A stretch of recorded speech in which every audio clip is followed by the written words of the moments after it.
Hi everyone guys, आज मैं chapter number 2 का एक टॉपिक डिस्कस करने आई हूँ। एक बच्चे ने डाउट में मेंशन किया था, he wanted to know what is cross elasticity of demand. बेटा, इस टॉपिक को एक्सप्लेन करने से पहले मैं फटाफट थोड़ा सा इलास्टिसिटी ऑफ डिमांड के बारे में बता दूँ। इलास्टिसिटी का सिंबल होता है बेटा small E. Now what is elasticity? Elasticity dependent है लॉ ऑफ डिमांड के कॉन्सेप्ट में। What is law of demand? Price rise, quantity demanded falls. जिस भी चीज़ का प्राइस बढ़ता है डिमांड कम हो जाती है। बट बेटा, लॉ ऑफ डिमांड में ना एक कमी है, वो ये नहीं बताता डिमांड कितनी फॉल होगी। मेरे को एक बात बताओ, अगर मैं अपने प्रोडक्ट का प्राइस 50% बढ़ा दूँ, अब पता है कस्टमर आना छोड़ देंगे, लेकिन मैं आपको बता रही हूँ डिमांड सिर्फ 1% छूट रही है। मतलब हमारा प्रोडक्ट इतना हिट है, 50% प्राइस राइज करने के बाद भी डिमांड थोड़ी सी कम हुई है, तो मुझे नेट प्रॉफिट होगा। इस केस में आप मुझे ये नहीं कहोगे मैम नहीं नहीं प्राइस मत बढ़ाओ, लोग चले जाएंगे। मैं बता रही हूँ ना 1% जा रहे हैं। तो ये कौन? इलास्टिसिटी ऑफ डिमांड ये बताता है डिमांड कितनी फॉल हो रही है। लॉ ऑफ डिमांड बताता है price rise demand falls. Elasticity बताता है price rise how much demand will fall, ज़्यादा या कम। ज़्यादा फॉल होती है तो हम उसको इलास्टिक डिमांड बोलते हैं। अगर ज़्यादा फॉल होगी तो इलास्टिक डिमांड, कम फॉल होगी तो इन इलास्टिक डिमांड। ये जो मैंने एग्जाम्पल लिया था, this is an example of in elastic. यही अगर मैं प्राइस 50% से राइज करूँ और मेरे प्रोडक्ट की डिमांड कम हो जाए 70%, तो उस प्रोडक्ट को बोलते हैं हम इलास्टिक डिमांड है। अब मैं आपको बताती हूँ what is cross elasticity of demand. एक प्रोडक्ट की डिमांड बेटा, टी ले लेते हैं।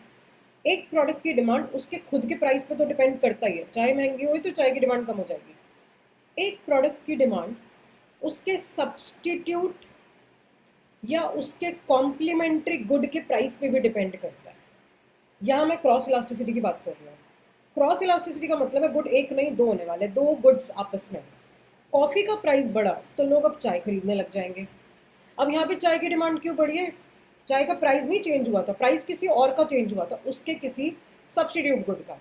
मिल्क का प्राइस कम हो गया तो चाय की लोग अब डिमांड ज़्यादा करेंगे कि भैया दूध सस्ता हो गया तो अब चाय और बनाओ, because they both are complementary goods.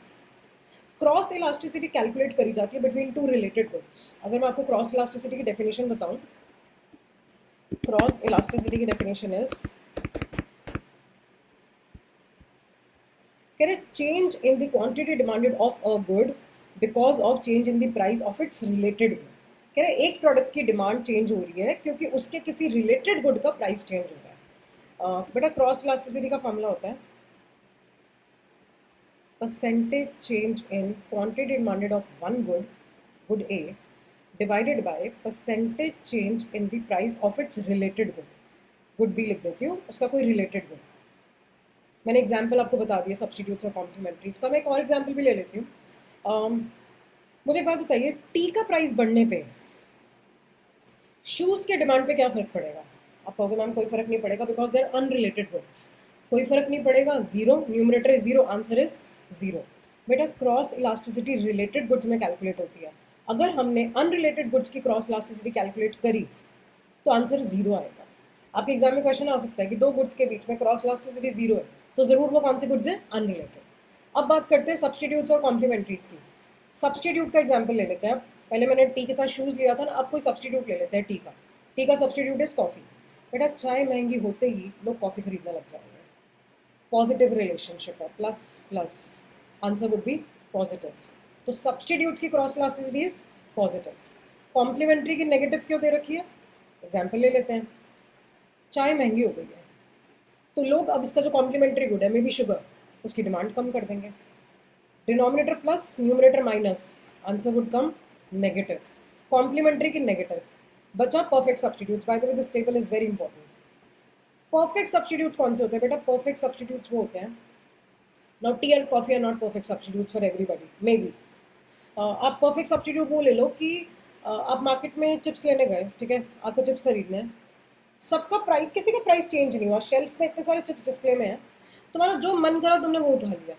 मतलब यू चेंज द डिमांड, तुमने कोई प्रोडक्ट की डिमांड बढ़ा दी, दूसरे प्रोडक्ट की डिमांड चेंज नहीं हुई। ऐसा नहीं है that you bought red less because blue less का प्राइस चेंज हुआ। परफेक्ट सब्सटीट्यूट्स वो होते हैं बेटा कि बिना प्राइस चेंज किए भी हम डिमांड चेंज कर रहे हैं। कभी हम कोक पी रहे हैं, कभी हम पेप्सी पी रहे हैं, जबकि प्राइस चेंज नहीं हो रहा। तो परफेक्ट सब्सटीट्यूट्स के केस में अगर आप देखो denominator is zero, answer would B infinity. इसलिए परफेक्ट सब्सटीट्यूट्स की क्रॉस इलास्टिसिटी इज इन्फिनिटी। तो आई होप बेटा आपको क्रॉस इलास्टिसिटी का कॉन्सेप्ट समझ आ गया। ऐसे किसी और कॉन्सेप्ट को भी अगर आपको कोई डाउट है तो आप कमेंट में लिख सकते हैं, I will surely help you out with that. I'll see you in the next video. Thank you so much, Ji. Bye bye.